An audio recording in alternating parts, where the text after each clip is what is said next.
G20 शिखर सम्मेलन के कामयाब आयोजन के बाद पीएम मोदी कल शाम भारत मंडपम के इंटरनेशनल मीडिया सेंटर पहुंचे और इस दौरान जी न्यूज के सवाल पर पीएम मोदी ने मीडिया का धन्यवाद जताया।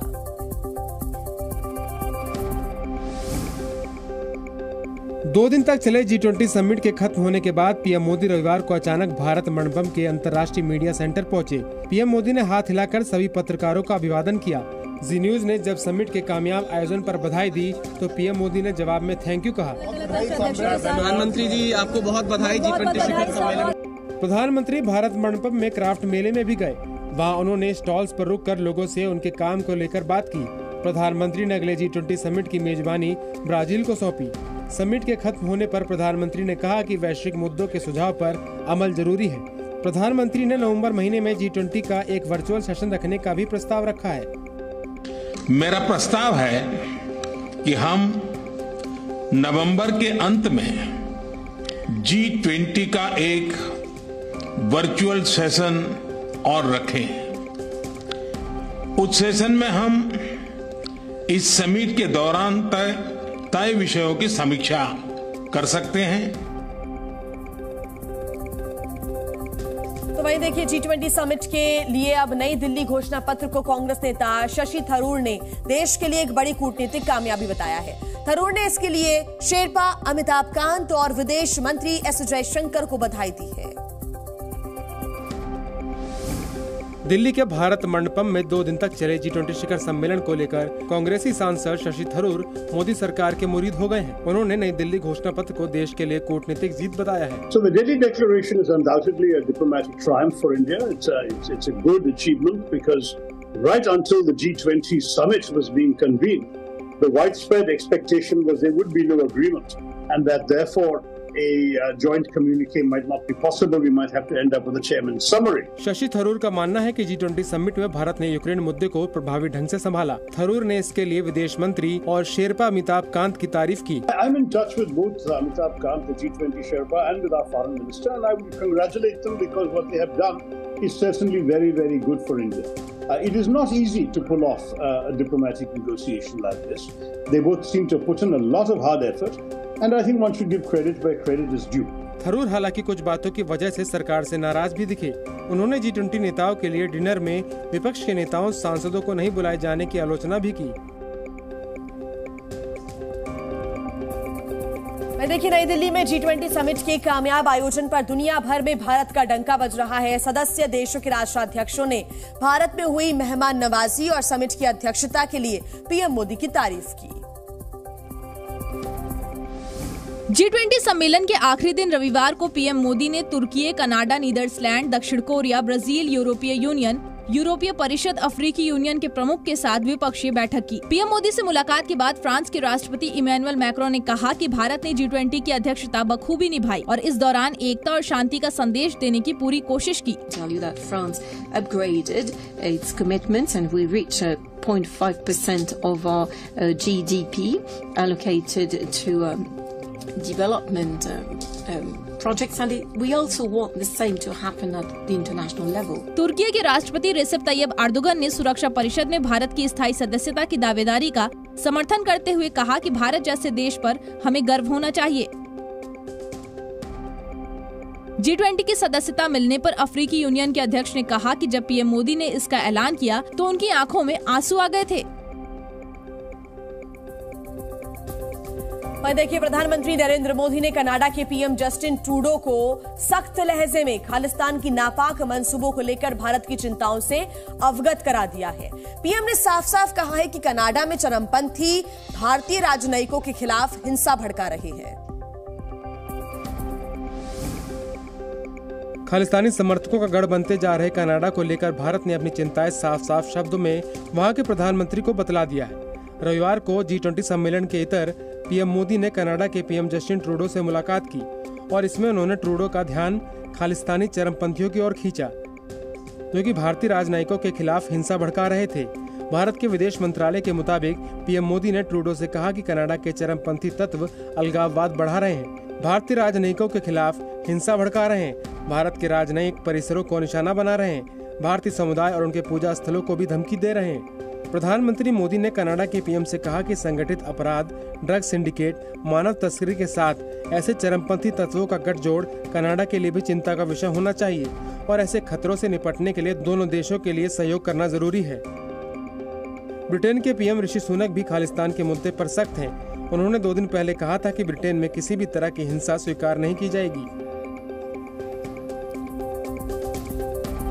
देखिए, G20 समिट में भारत की कूटनीति का एक बड़ा असर हुआ है। इटली ने चीन को इस बात के संकेत दे दिए हैं कि वो बेल्ट एंड रोड इनिशिएटिव से बाहर निकल सकता है और अगर ऐसा हुआ तो ये जिनपिंग के लिए एक और बड़ा झटका होगा।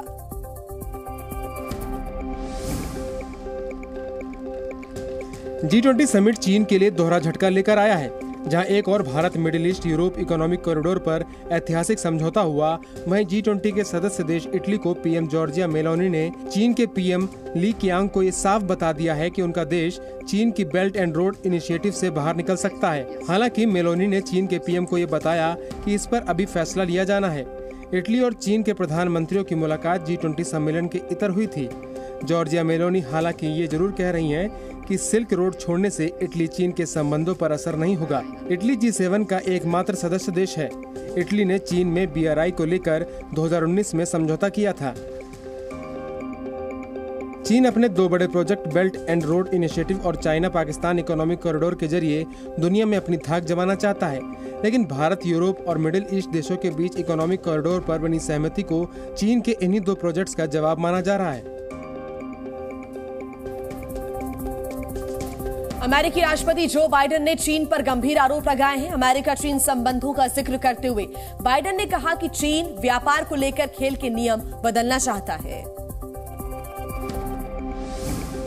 नई दिल्ली में G20 सम्मेलन में हिस्सा लेने के बाद वियतनाम पहुंचे अमेरिकी राष्ट्रपति ने चीन को लेकर बेबाकी से अपनी राय रखी है। हनोई में प्रेस कॉन्फ्रेंस में बाइडेन ने कहा कि अमेरिका चीन को नियंत्रित नहीं करना चाहता है, लेकिन वो सुनिश्चित करना चाहता है चीन से अमेरिका के रिश्ते बेहतर हों। बाइडेन ने आरोप लगाया कि चीन व्यापार को लेकर ईमानदार नीति नहीं अपना रहा है। I am sincere about getting the relationship right. And one of the things that is going on now is China is beginning to change some of the rules of the game in terms of trade and other issues. Biden ने चीन के मौजूदा आर्थिक हालात का जिक्र करते हुए कहा कि वो आर्थिक मोर्चों पर चीन को कामयाब देखना चाहते हैं, लेकिन ये नियमों के आधार पर होनी चाहिए। She has some difficulties right now. All countries end up with difficulties, and he has some economic difficulties he's working his way through. I want to see China succeed economically, but I want to see him succeed by the rules. Biden ने साफ किया कि quad का उद्देश्य चीन को अलग थलग करना नहीं है, बल्कि भारत प्रशांत क्षेत्र में स्थिरता बनाए रखना है। देखिए, वहीं कांग्रेस सांसद राहुल गांधी ने फिर बीजेपी पर निशाना साधा है और राहुल गांधी ने इस बार कहा है कि बीजेपी जो करती है उसका हिंदू धर्म से कोई लेना देना नहीं होता है। उन्होंने गीता उपनिषद पढ़ी है।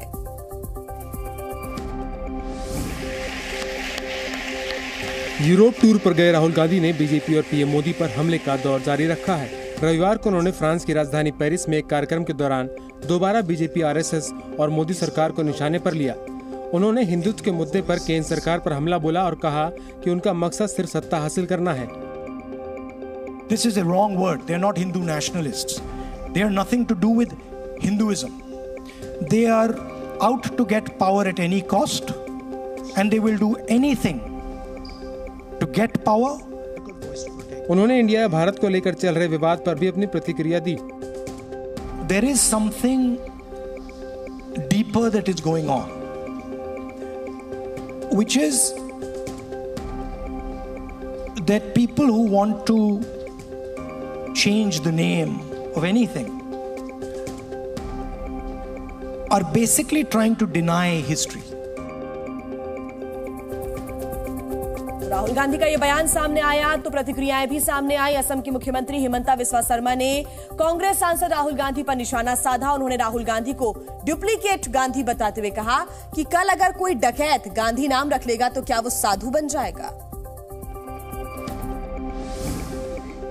असम के मुख्यमंत्री हिमंत बिस्वा शर्मा ने राहुल गांधी टाइटल रखने पर जोरदार हमला किया। उन्होंने इसे टाइटल घोटाले का नाम देते हुए कहा कि कल कोई डकैत गांधी नाम रख लेगा तो क्या वो साधु बन जाएगा। इंडिया का जो पहला स्कैम शुरू हुआ वो टाइटल से ही पहला स्कैम शुरू हुआ कि किसी का टाइटल लेके हम गांधी बन गया और इसी जैसा हमारे देश को हड़प के वो इंडिया बनना चाहते हैं।